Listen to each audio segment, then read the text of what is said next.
Good morning, guys. May ituturo ako sa inyo, kaalaman. Lalo na ngayon, malapit na ang Pasko at saka bagong taon. Sunod-sunod yung mga handaan natin. Para makaiwas po tayo sa mga posibleng mga mangyayari, lalo sa mga matataas ang dugo dyan, mga high blood or mga ano, kung ano-ano man. Guys, ito tandaan nyo lagi ito. Ito, simple lang ito na dahon. Kilala nyo ito eh. Yan, dahon ng mangga. O dahon ng mangga. Yung may mga bara sa mga puso nila, yung mga bara-bara sa mga kaugatan. Alam nyo ba, ringig sa kaalaman ng iba, itong dahon ng mangga napakabisa nito guys. Alam nyo ba kung anong gagamot nito? Yung mga bara-bara sa puso natin, o mga bara-bara sa mga ugat natin, nilulusaw, nilinis ito sa pamamagitan nito. Alam nyo paano ito gagawin? Kumuha lang kayo dito ng 21 piraso ng dahon ng mangga. Lalo ngayon na, uso ngayon ang handaan ha.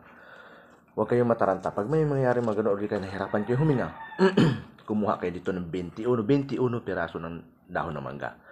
Pag kumuha kayo ng 21 dahon ng piraso ng mangga, lagyan nyo ito ng 7 basong tubig. Tapos, pagkalagay nyo ng 7 basong tubig, hugasan nyo mabuti. 21 piraso ha, take note, tapos 7 basong tubig. Pagkatapos nyo itong malinis, pagkalagyan nyo ng 7 basong tubig, pakuluin niyo 10 to 15 minutes ang pagpakulo.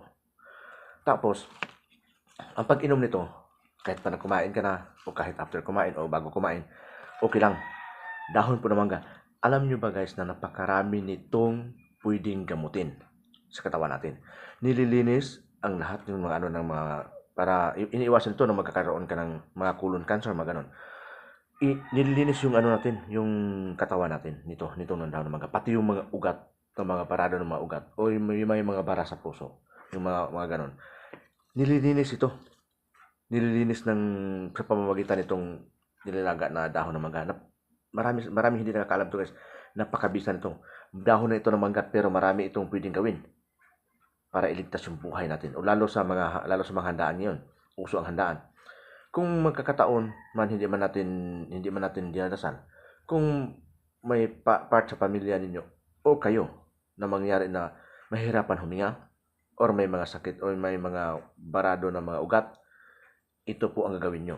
Kumuha kayo ng 21 piraso ng dahon ng mangga. Marami dyan sa paligid natin. Kahit anong klaseng mangga, walang pili, walang ano yun. Basta 21 piraso, tapos 7 basong tubig, pakuluin sa 10 to 15 minutes ang pagpakulo. Ang pag-inom, kahit patapos ka na kumain or hindi ka pa kumain, okay lang. Uminom. Kahit pa walang handaan, basta pag ramdam mo na iba yung pakiramdam mo, medyo mahirapan kang huminga, itong inumin mo. Kumuha ka lang ng 21 piraso ng dahon ng mangga, lagyan mo 7 basong tubig, tapos pakuluin 15 to 15 minutes. So, guys, sana po itong video na ito makakatulong sa inyo. Marami kasi hindi nakakalam nito, yung dahon ng mangga. Napakadami nitong pwedeng gamutin sa ating katawan, guys. Itong dahon ng mangga. Mabisa po ito. Lalo sa mga barado ang puso, lalo sa mga lahat ng may mga problema sa mahirapan huminga, mga ganun. Kasi mahirap ang panahon ngayon, lalo pag naisaba ka sa handaan, hindi mo alam, di ba? Basta kung ano maramdaman niyo, kahit pa wala kayong maramdaman, kung sa palagay niyo gusto niyo malinis yung katawan niyo, ito lang gagamitin niyo. Kumuha na kayo ito. So, yun na po guys, ang kaalaman ibibigay ko sa inyo. Sana po makatulong sa inyo. Paki-share and like in video natin. Thank you very much po guys.